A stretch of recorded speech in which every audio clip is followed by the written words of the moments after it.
Support for Swan Song is brought to you by viewers like you. Thank you.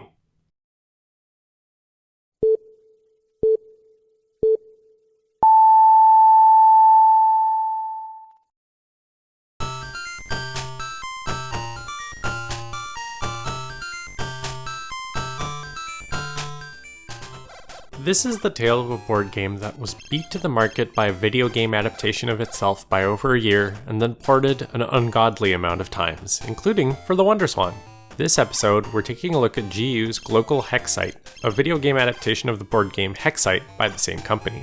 It was released on June 29, 2000, developed by GU and published by Success. In 1995, GU was founded.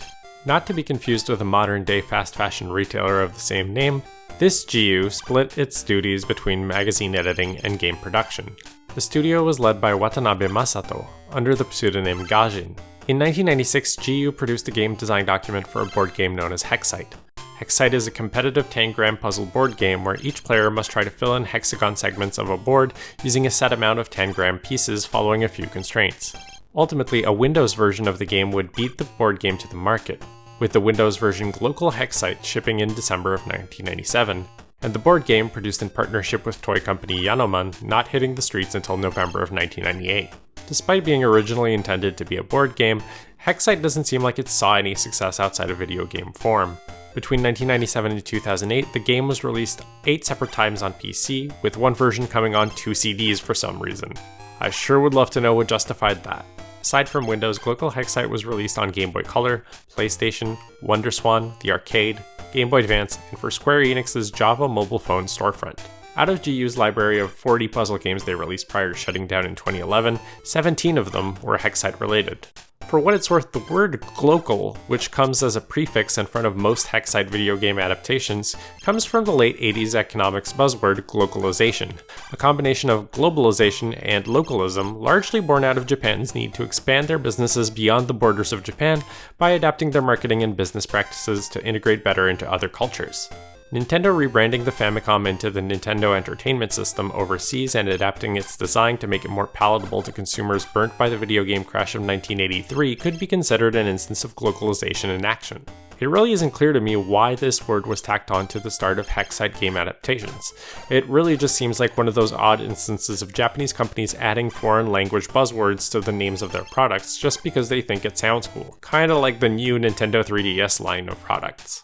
Hexcite is a competitive tangram puzzle game where players alternate placing triangles, parallelograms, trapezoids, and hexagons onto a board made out of multiple hexagonal sections. In order for a piece to be placed legally onto the board after the initial piece is placed, that piece must share at least one edge with one or more pieces, and those edges must be touching other pieces on the entire length of that edge. Placing a piece onto the board will award you some number of points, and completing one of the hexagons on the board, aside from the center one, will award you a bonus of 10 or 30 points, depending on which one it is. If no legal move can be made, that player skips their turn. At the end of the round, when neither player can make any legal moves, point penalties are given to the players with pieces in hand, and then whoever has the highest point total wins. From my play session with the game, I got the idea that improving the game really seems to boil down to 2 things. Getting rid of larger pieces as early as possible before the opponent puts you into a situation where you aren't going to be able to play them anymore, and controlling the hexagon completion bonuses.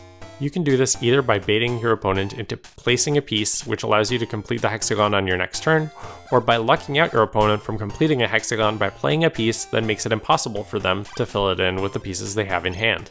Glocal Hexcite has a handful of game modes. You've got the usual free play mode played against a CPU opponent, the 2-player versus mode, and then you've got a campaign mode against opponents of increasing difficulty, and a puzzle mode where you must prevent your opponent from outscoring you in preset situations using fixed tangram game pieces. It's exactly what you would expect from a video game adaptation of one of these kinds of board games, and exactly nothing more. And precisely because of that, there's not much more I can say about it. Glocal Hexcite isn't a bad adaptation, and I didn't really run into any bugs or issues with it while playing, but ultimately I came out of this one baffled and wondering exactly how Glocal Hexcite came to be ported so much when there's nothing really captivating about it.